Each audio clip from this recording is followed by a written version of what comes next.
Hi there, I'm Ben Pearson. Welcome to the Tech World Human Skills Podcast. Every episode we talk through how to thrive in the tech world, not just survive. Now, if you want me to work with your team, just give me a shout. I love to help teams to be more influential, memorable and successful with their stakeholders. Head over to www.techworldhumanskills.com to book a chat.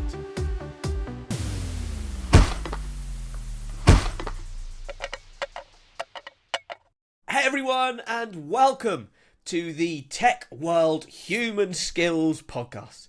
It's a very special episode this time. Why? Well, it's our 50th episode. Can you believe it? So thanks so much to the thousands of people that have listened to the show over the years. It has been an absolute pleasure talking to you over the digital airwaves. Now, can I ask a favour? Could you give the show a 5-star rating wherever you listen to it and follow or subscribe to the show? It really helps tickle the algorithms and make sure that we can continue to get great guests. Do it now if you can. Go on, give that button a little press. So anyway, enough of that. To the matter at hand. Today, we're talking about how you don't need to demo tech to win. You don't need to show people loads of stuff to convince them that your solution is the best. What? Controversial. Well, our guest today to talk us through this is a seasoned pre-sales veteran and general manager at the Pre-Sales Collective. So, please welcome to the show, Jack Cochran. Thanks so much, Ben. Actually excited to be here. Excited to talk through this today. I'm a huge fan of the show, so it's fun for me to be actually here on the 50th episode, no less. It's very exciting. How does it feel to be on the 50th episode of the show? A big honor. I really hope the topic lives up to the hype. I guess we'll see. Well, thank you so much for joining us all the way from near Las Vegas. So thank you so much for beaming over the airwaves to me here near London. For everybody that doesn't know who you are, Jack, could you introduce yourself? Yeah, absolutely. So as you had said before, I'm currently the general manager of the Pre-Sales Collective. I've been in the pre-sales industry for the past 10 plus years, actually, where I've done everything from work at giant companies, been overlay SCs, I've sold hardware and software, and spent a lot of time in MarTech at startups, and have spent a lot of time as well building different communities, being a part of the Pre-Sales Collective myself, as well as before that, actually being on the customer side for 10 years. So I've got a very kind of all the way around the circle perspective of what it takes for someone to sell, and more importantly, what it takes for someone to buy software, which is where a lot of this kind of perspective on what we're going to be talking about today comes from. Brilliant. And just maybe a chance, what's the Pre-Sales Collective? Can you just sort of tell me in a couple of sentences what the Pre-Sale Collective is? Absolutely. So we're the biggest community of pre-sales professionals. It's a place where if you're in pre-sales, if you're thinking about pre-sales, you're adjacent to pre-sales, you're curious about what this word I keep using is called pre-sales, you're welcome to join. We've got a Slack community. We do things like webinars, in-person events, all a way to just better the craft of what we do and kind of help people to know actually what this profession is that we've been doing. Brilliant. Well, I think enough of the intro. I think I need to get to the crux of the matter now, Jack. I've worked in tech since I had a full head of hair, which is a long time ago. What do you mean I don't need to demo? What are you talking about? Well, I mean, listen, everyone likes a good clickbait title. Maybe they don't, right? You are going to need to demo, right? But I think the crux is the assumption that people have that I have to demo in order to convince someone my software is the right thing. And that your demo is the thing that everyone's going to love. The demo is going to convince someone to go and buy. That's what I'm pushing against today. And that's what I think, if we explore a couple reasons, dig into the reasons why, I think no matter where you're at, whether you are someone who sells even services or someone who maybe doesn't have something to demonstrate, you're going to see a lot of value in kind of taking a different approach to your presentations. So can I push back on this a little bit already, right? Sure. So let's have a good conversation about this. Let's handle the objections everyone is having right now. Everybody's having. Let's talk through that. Can I give you two? Can I give you two objectives? I'm going to give you one from yesterday and one. No, both from yesterday, in fact. So first one, my wife. I'm going to bring her into this. So my wife yesterday was invited to a demo about some new software that they're maybe going to use in her company. Got invited to the demo, and was expecting to see what this new thing that they might use is, and didn't even get a demo. What she got was a load of slides, which wasn't what she was expecting, and she was, let's say, a little bemused but by that. Or let me give you another example. The amount of meetings that I sat through, over the years, where I have had corporate slide deck after corporate slide deck. I've seen the values. I've seen the quote from the hallowed leader. I've seen their commitment to ESG, what their mission is. I've seen everything. And all I just want to know is, does this thing work? What does it look like? How would I stick it together? And so now you're coming into, and the theatre of it. Is it going to work? Is it not going to work? Are they going to crash and burn? The jeopardy. So all of this kind of stuff that I've had for years. Don't we love that, don't we? Compared to the corporate slide deck. Yeah, I'm with you. I've seen enough NASCAR slides. I've seen enough how many logos use your solution. I've seen enough. Here is the slide showcasing the case study that we paid for that paints us in a brilliant light. I've seen enough of those myself, especially when I was on the customer side. I was just like, can we move it along here? Because I wanted, same way, I wanted, much like your wife, I wanted to get to the demo, right? I wanted to get to that point where I could see it. And you're not going to get away from that. In fact, I would say it's a whole separate topic that you should be demoing sooner in the engagement. Okay. The argument I'm making, though, is that it's a mindset from you as someone who's selling what your services, your software, your hardware, whatever it is. You need to get out of the mindset of thinking the demo is going to do the work of closing the deal, of making the sale. Here's the story that I can tell you the story that I've had. And this is not picking on one person I've worked with. This is picking on many people that I've worked with, because I've had this AE-SE relationship many times, both with me personally as well as with the teams that I've led, where we go into a meeting and we're prepping for the meeting that we're going into. And it's like, okay, what are they interested in? Well, this is a meeting where they wanted to talk about risk, how we help them avert some risk that they have. Okay, so what's the plan? Well, I'm going to show them our slide deck, which goes through all our customers who have used our software. Then we're going to throw to you and you're going to do a demo. Okay, sure, we can do that. The next meeting, what do they want to know today? Well, now they want to know if we can handle this particular use case. So what are we going to do? Well, we're going to show them a slide deck that shows who's used us before and show some of their quotes. And then you're going to do a demo. And no matter what the scenario was, even if they just wanted to talk about something related to the contract, you know what? We should show them a demo, right? Yeah. And the thinking being, it's that I have one tool in my toolbox, and I've got just a hammer, and everything looks like a nail, or whatever that quote is, right? When all you have is a hammer, everything looks like a nail. A lot of sellers, tech sellers, have this idea that the only thing I have in my toolbox is my SE coming in and showing a demo. And that's just not the right perspective, because your demo can certainly help people to understand what it looks like, what it does, but it doesn't answer some of the fundamental things you need to do in order to convince someone that you're the right solution for them. So I guess what we're really railing against, we're kind of both on the same sort of pages. This idea of corporate slide deck that is me,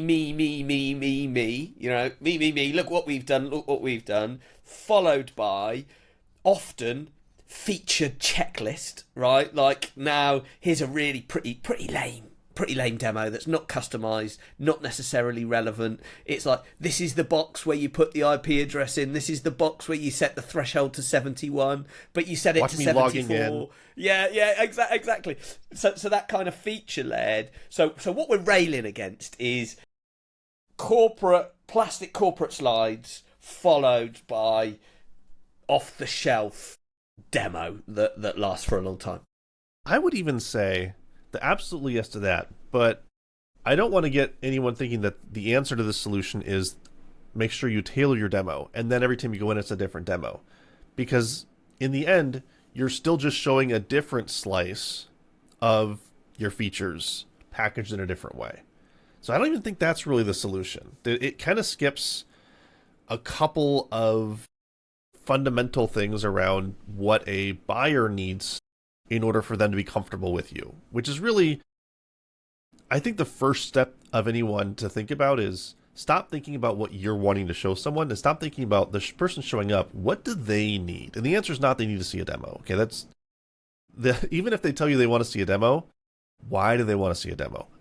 Once you start to really get into that, you get into what is that they're going to need after they see a demo, you'll start to approach things a little bit differently. Okay, so if you're going to try and sum up the problem that you're kind of seeing, that you're kind of trying to get us away from, what's the problem that we're in at the moment? Yeah, the problem that we're in at the moment is that there's a disconnect between the current state of kind of the modern buyer, even of just, I'd say, the last 3 or 4 years, really since we went virtual. And a lot of the way we consume content, a lot of the way that we just connect with people has changed, right? What we're doing now, doing this podcast from nearly halfway around the globe from each other, this is normal now. And whereas this wasn't the way a lot of podcasts were more in person, right? In the past, we're seeing a lot more podcasts that are being more virtual now. They're doing this sort of remote recording. We're seeing sales being the same way. It's less in person, it's more remote, but also the way that you and I in our personal lives, we consume information has changed more. We're more reliant on a little bit of self-service. And that's where buyers are at as well. They are not coming to you to understand everything. They're coming with a lot of things already done, research already done, opinions already made potentially. And so the reason why they're connecting you isn't to get those things answered, which is a fundamental shift from how things used to be. And so I guess what you're saying there is it's around buyer education. It's around buyers being more educated. So by the time they're thinking, do you know what, I'm happy to commit some non-refundable time to this person, they've already been through the what does it do? They've looked online. Does it cover my key features that I really need to make this happen? They've then maybe looked on YouTube, seen some demos that you guys have got out there or whatever it might be, TikTok, wherever it is, they've gone and looked at some stuff. So they've already gone, I think it's kind of fit for purpose. I think I've seen what the product looks like. So now actually I want to have that next level of conversation with somebody. It's not that entry level conversation. Right. And buyers today as well, if you think about their experience, they're buying more today than they used to buy, which is weird. Because, and not necessarily the person you're talking to. The person you're talking to may have never purchased anything before, but their company has gone through a purchase process more because the tools, the hardware, the services are getting more specialized. It's not uncommon for you to buy something that will handle a very small subset of your problem, and you'll buy another piece of software that will handle a different part of the problem. Versus if you think back to the ERP days, the days where you would buy something to handle a process from start to finish, it's not so much how people are buying anymore. And so there's a very much smaller set of capabilities that someone is exploring, and like you said, they may have already made up their mind. So then the question is, why are they talking to you? What are they trying to understand? What are they trying to develop? And I can kind of, this for me is the crux of it. I think there's really two things that someone who is at the meeting, who has set up time with you, who is going to be sitting there on the demo, there's two things that you need to do that they need to understand from you in order to make a purchase decision. And the first really gets into this idea of trust.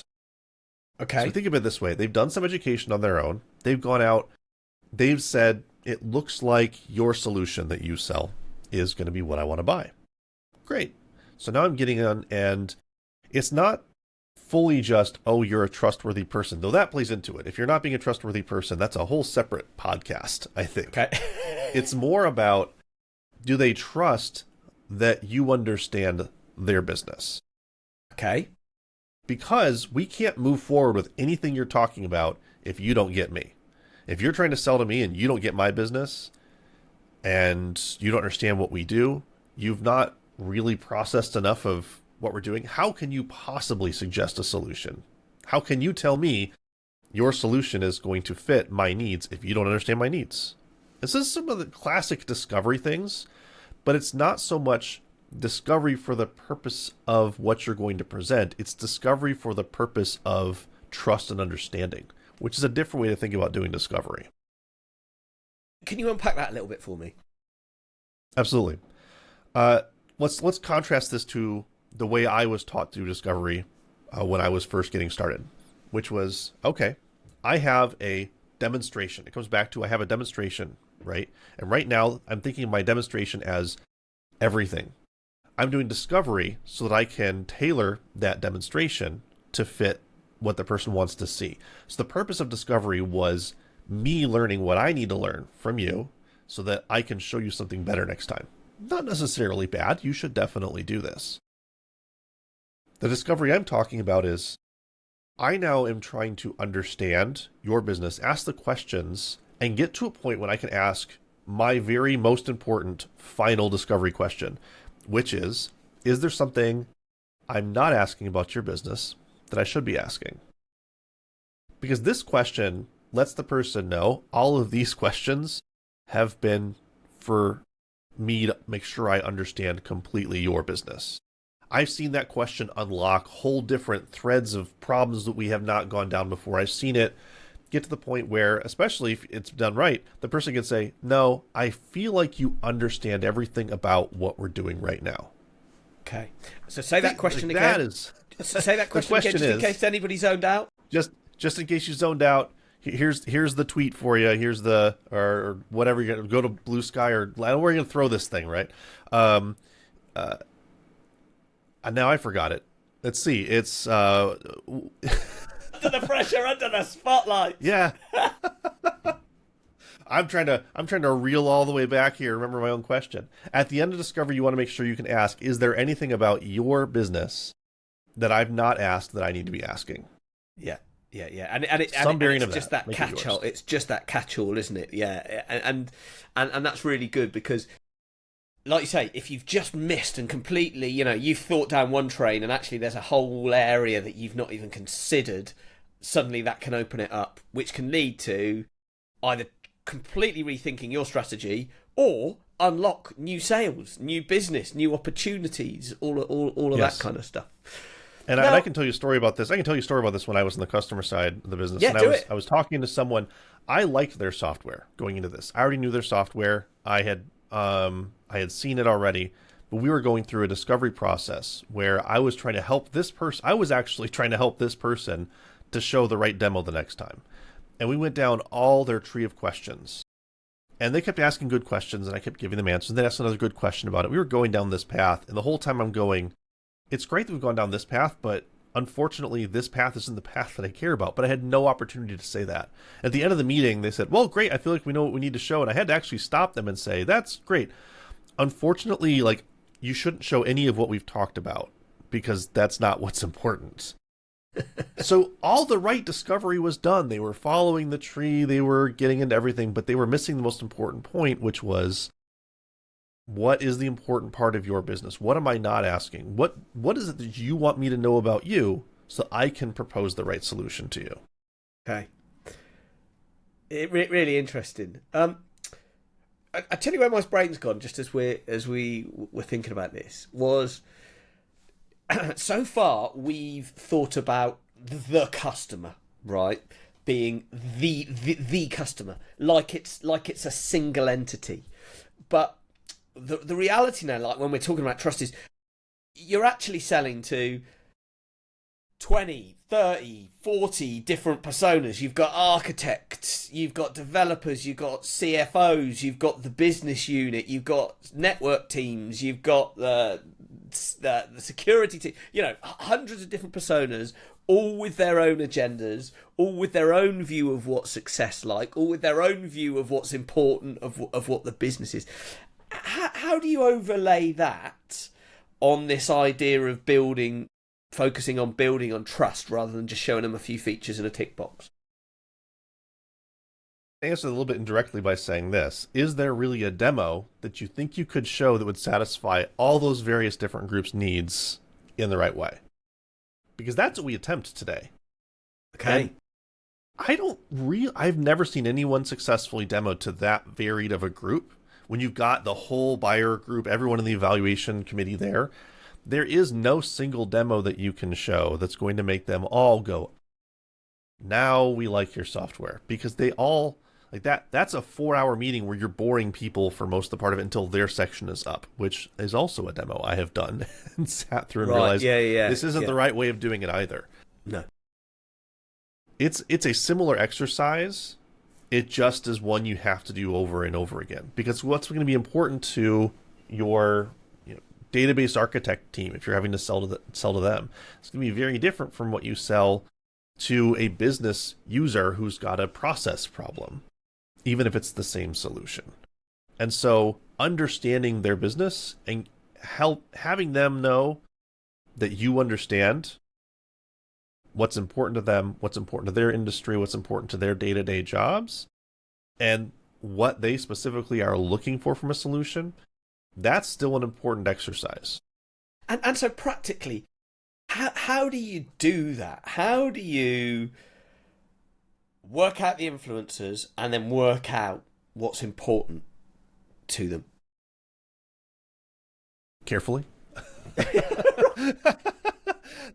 I do not have the solid gold answer of way to do it. A lot of it comes from practice and learning from those people who have been talking to those groups. Because honestly, if you put your heads together, if you've been selling your own software for over a year to 2 at minimum, you likely have talked to enough of these different types of people to know probably the things they care about. And so you're picking a starting point with them and saying, so here's the types of things we typically see. Which of these resonate with you as a starting point? And often, and this is where, getting back to almost the very beginning of things where I said, we're saying, hey, you don't need to demo your tech. Sometimes, in order to unlock something, you do need to show something. But what you're not going to do is show a 45-minute demo. You're going to show them a minute. You're going to show them something that you know is going to resonate with them based on who they are for a minute, for 2. Just quick in and out. Here's something real briefly, something that we do. And you're saying, I want to show you this because I want to make sure this is thinking down the right direction. You show it, stop sharing your screen and say, are we in the ballpark of the types of things you're looking for? That can unlock so much. And this is where it gets a little bit, it's starting to think differently, because my main goal is to try and have you trust that I understand your business, that you can trust me, that you can trust that I understand. And when you're then showing a little piece of your demo in order to confirm that I understand you, that's powerful. Very different way of thinking about utilizing your demo as well. And to your wife's point from her argument from yesterday, you actually are showing someone something when they're expecting to see something. And so it's a little bit of give and take as well in the conversation. Yeah, and again, I think it's just worth, as I start to think about the nuance and I think about some of the meetings I've been in over the years and how this plays out, sometimes you get invited to a customer meeting and it is very much that. It is a meeting, right? You've been invited to a meeting and then the vendor or the seller or the person trying to convince somebody of the solution turns it into the corporate presentation. Oh, I've just got this little deck. Here we go. Bosh. And then there might be a demo that's this. And that's the bit that we're really saying. So in that meeting, what we're saying is actually we're doing this really detailed discovery, this real understanding of what the pain the customer's feeling is. What are they trying to achieve? What are they trying to tell us?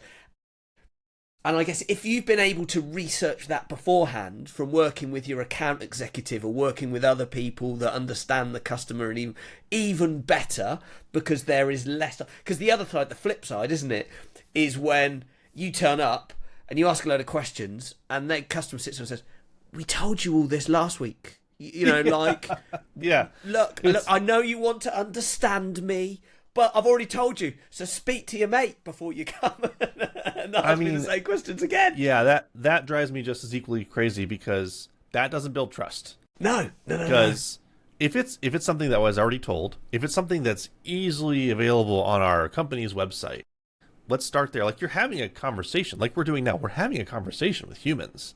And being very straightforward about what you're doing is my point of asking these next couple questions, because there's a couple things I don't feel like I understand, and I want to understand, make sure I completely understand your business. Do you mind if we take a few minutes to do that?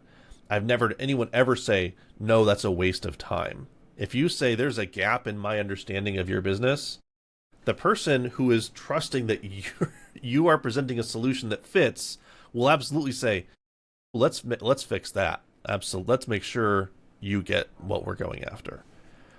And that's the foundation before you take, I think, the next most important step in the purchase process, which isn't doing the demo. Again, at some point you're going to demo, right? But let's get away from the importance of that, because once you've built trust, well, what's the next thing? So I, as a buyer here, I trust you. Let's say you've been selling to me, Ben, and I'm like, you know what? Ben gets my business. He understands my problems. He's been very invested in making sure he's not misrepresenting me. And through that, I actually trust that he actually has my best interest in mind, as much as I can, right? Well, what's the next step? Well, the next step is, now I got to figure out how I take what Ben's presenting to me and sell it internally to everyone I have to sell to. And that's a part that we often forget about as sellers, is that the one person you're talking to, or the 4 people you're talking to, are likely not everyone who's going to be involved in this decision-making process. And it's very difficult for them to figure out, okay, I'm going to be asking for money. What's the value tied back to? How does this actually work? What do I need? You, as the seller, need to take that on you now we got to figure out, here's all the things you need to do in order to sell it so that you can successfully make this purchase. Yeah, so you've identified your champion, you've converted somebody, turned them into a bit of an evangelist. They need to now go and position that to all the stakeholders that they've got. So how can you arm them so that they've got everything they need to go and fight the fight or win the battles that they need to do what they want to do? Absolutely. And that's a part that you have to keep in mind. As much as the person might at this point feel like an expert on the solution, because you've been talking at them maybe for a few different meetings, right? And this person gets what we do. Excellent. This is still the first time they're buying your software. You've sold it countless times. So you should know what it takes. You should know the different people who are going to speak up and say something. I actually have a story about this where I wasn't doing this and the impact of it. We were in a conversation. We actually had 3 different people who are stakeholders from different departments. We kind of run this process, helping them to understand our business, helping them to understand what we provided. They trusted us. They'd seen a little bit of the software enough to go, yeah, this thing is real, right? Which, whole different topic. That should be your goal of demoing. Just make sure people know it's real. But that's a whole different topic. So we moved past that as quickly as possible so we could get into the next step, which is, okay, let's make this sale happen. But what we didn't do was tell them all the things they were going to run into that we knew they were going to run into. And so but they wanted to move right to contracting, and as any happy salesperson people, we were like, yes, let's move right to contracting. Let's get it signed. Literally waiting for the final signature. And 2 teams said, what are you buying? You do realize we have a whole architecture review process. And we're like, I was hoping they didn't have that, even though every other customer we've sold to has had that. And that derailed and almost lost us the deal, because that team now felt like they were being run around by the vendor, right? You know what it takes for someone to purchase what you're selling, whether it's services, hardware, software, it doesn't matter. They might not know all the things that they need to know. As in it's the buyer, your job. The buyer. The contact that you... And when we say the buyer, not the big company, the individual that you have spoken to that really wants to solve a problem might not know of all these problems that you know they're going to face in the future. Absolutely right. Yeah. And they trust you. They like your software. Why not help them in this? Why not make it easier for them, right? This is the easier you make it for someone, the more they're going to like you, to be honest. If I'm buying something, I actually had this happen when I was a pre-sales leader. I was buying pre-sales tech, right, which is a new industry, which is growing like gangbusters, which is fantastic. And I forgot about a step in the buying process, which is funny. But the person I was buying from was like, "So, have you thought about this step? When are we going to do it?" And I was like, "Oh my gosh, you're the best person ever. Thank you. I completely forgot. This would have gotten completely sidelined, and I would have been in trouble for trying to push something through." So that builds even more trust with you, and you're not going to get stuck at the end of the deal. Because now what you've done is you've taken someone from, all right, here's a person. I trust them because they're wanting to engage with me. They understand my business. They understand my problems. And they're telling me their software can solve my problems. I've seen enough of it to believe it's real. And by the way, they've now helped me to navigate my internal ways of actually making the purchase. They're making my job easy here off the selection process, right? That's what I would want as a buyer. And so how much of a leadership role, like if you're now a seasoned pro and you can envisage the stakeholders that they maybe will need to manage, the questions, the objections, the challenges they're going to face, how much of a leadership role do you take? And when is that overstepping? Take as much as you can, right? Okay. Take as much as you can.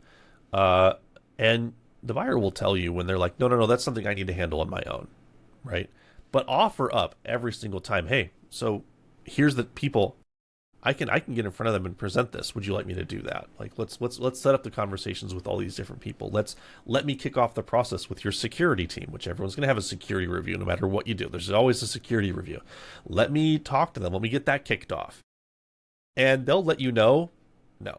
Like I had one buyer who was like, you only ever talk to me, which was the very weird purchasing, but that's just how their company worked.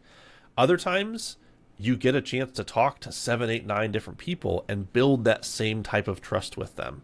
Because the more you can do that, the more that more people in the company think, here's a person and a company who understands what we do. They get our problems. They have our best interest in mind, and they're helping us to get this thing purchased.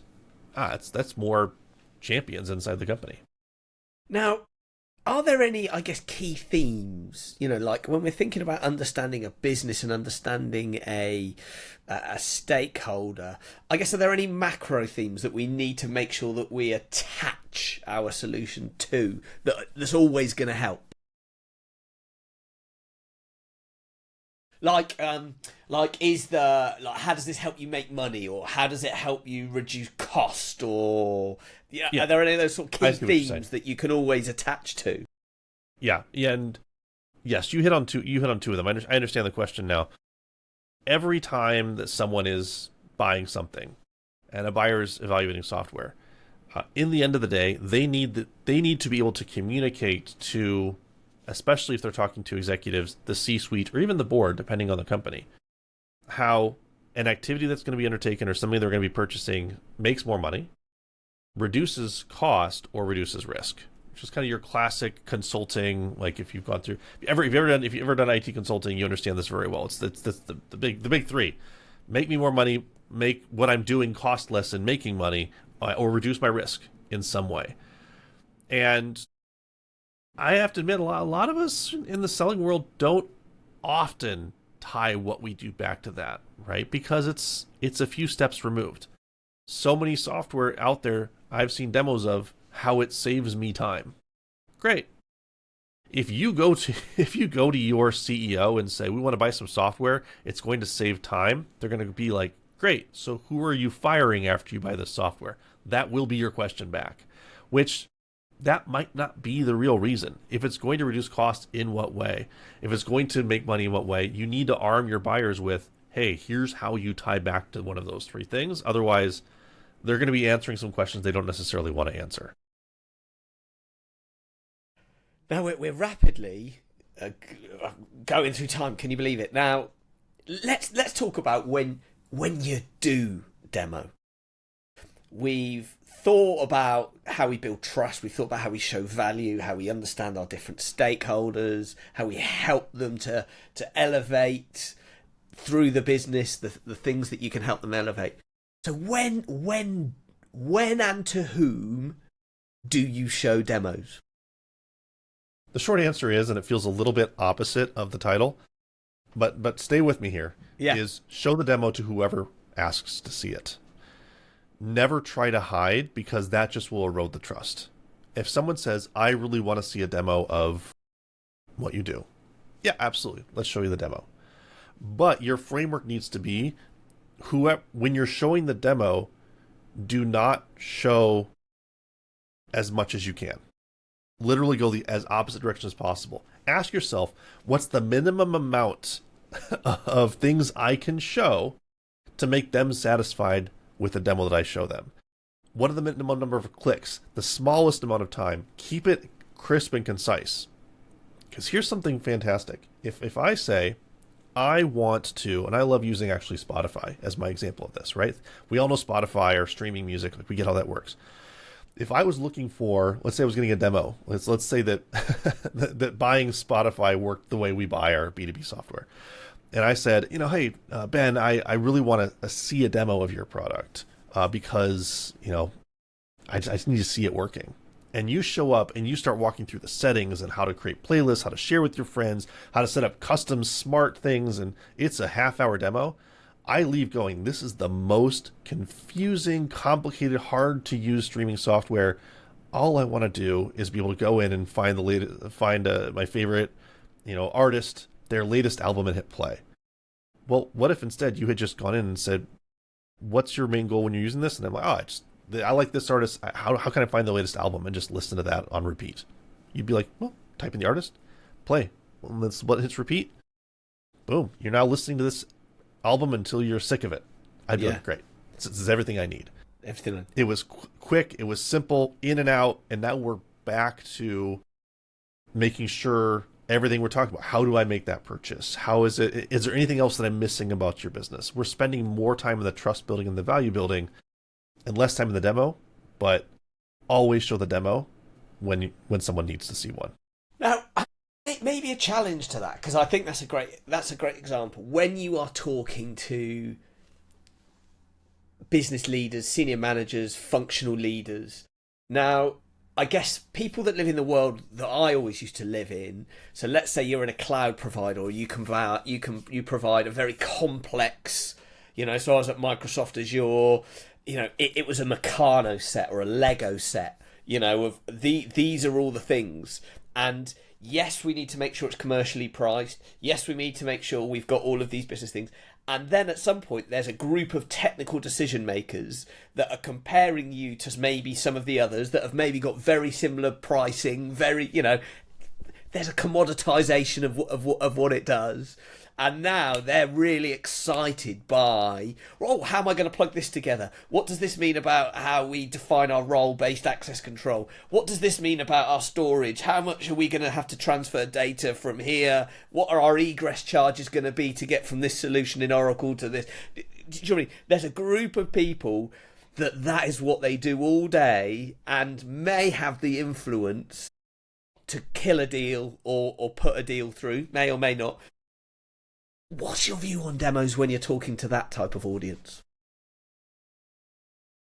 It's actually surprisingly simple if we bring it back to someone is trying to get a demo to ensure that what you're doing actually does the things it says that you can do.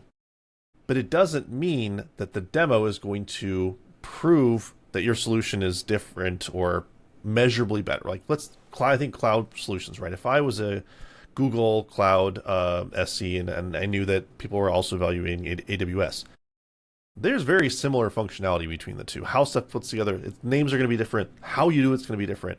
I could spend a demo training someone on all the different ways that all these pieces fit together, and they're going to leave going, that's great. I now know a little bit how this works.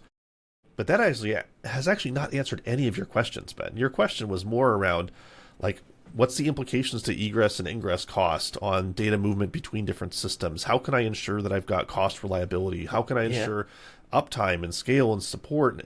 None of those things are actually demoable, right? And so you have to make sure through the understanding someone's business that you're understanding their needs, and then also actually asking the question. Those are great questions. What do you need in order to feel comfortable with our solution? Let them let you know what's important. They might want to see a little bit of it. They might want to just understand where the white papers are. They might want to actually hear your opinion on the differences in redundancy between different cloud providers. But they need to be the one to tell you that, as opposed to you going in and saying, well, our solution is a demo. Let's plop it in front of them, and we just got to hope this answers the problem, which is where I feel like most of us sit today, right? We're like, you know what? We're going to spend the next 45 minutes in a demo because that's what I'm most comfortable with, is just showing you stuff and clicking around. At the end of it, we're going to see if we have any questions. Like, that's spray and pray. Let's not do that. Well, on that note, Jack, the sands of time have sadly escaped us. So should we wrap up a little bit? Key takeaways. What are the key takeaways that you would use to summarise what we've been talking about? Yeah. You have more tools in your toolbox than just a hammer. You have more than just the demo. Figure out what those are and primarily focus on building trust and understanding. Get the person buying to feel like you understand them, and that will build trust in you. And then do everything you can to make the buying process as easy for them as possible.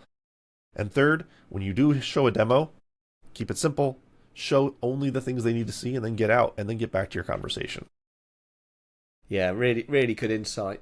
I think, where my mind goes to as I reflect, it's this idea, the old-fashioned corporate deck standard demo for half an hour, just forget that. That's just gone. And this idea that the people you're talking to are individuals. They are not the company. Everyone is not the company. They are individuals, and they are already educated because of all the stuff that you've got out there via your marketing or your, so they're educated and they're individuals. And you need to understand them, understand how to make them successful, and speak to them in their language and show them what they care about. I think Absolutely. that really, really powerful. So thank you so much for sharing that. Now, if people have loved this and are interested in more on what you've got to say, are interested about the Pre-Sales Collective, where can people get hold of you? Yeah. You can find me on LinkedIn. Search for Jack Cochran. You'll find this mug there. And I'll put the links in the show links, so a direct click through to your LinkedIn. Absolutely. Check the show notes for that. And then if you're interested in the Pre-Sales Collective, I'm sure I'll link these as well. I would say if you're not a part of the Pre-Sales Collective, even if you're not in pre-sales, even if you're, there's more than just pre-sales people in the Pre-Sales Collective. Fantastic community around tech sales. Presalescollective.com. You'll find links to join there. And if you are already, we're doing stuff with local communities this year that we've never done before. And so join the Slack. You'll find stuff about potentially a local community near you can get connected up into, and kind of take this virtual world, this virtual networking we've been doing, and make it more personal and actually get to know some new people. So I would say that's the easiest way, and hopefully I'll see you at an event. Yeah, and what I'd say is anybody listening that's not in pre-sales, I do a lot of work with pre-sales teams and also like internal IT teams, and there's not that much difference, because it's about how you convince different stakeholders that your idea is the thing they want to do, and whether that's getting a project over line or selling a customer. There's obvious differences about money flow and blah blah, but there are so many similarities. It's unbelievable. So I think a great resource for everybody. So that's presalescollective.com, where they can come and join up, and that gets them access to the Slack and that kind of stuff. Absolutely. Yep. Well, one last thing for me to say is, Jack, thank you so much for beaming all the way across from Las Vegas. It's been an absolute pleasure to have you on the show. Thanks so much, Ben. I've loved being here. Well, there we go. Thanks for listening. Remember, if the podcast is not enough for you and you want weekly tips delivered straight to your inbox, sign up for the Elevated You newsletter. Head over to www.techworldhumanskills.com to sign up. Oh, and can you do me a favour? Could you subscribe to the podcast and rate the show? It really helps spread the word.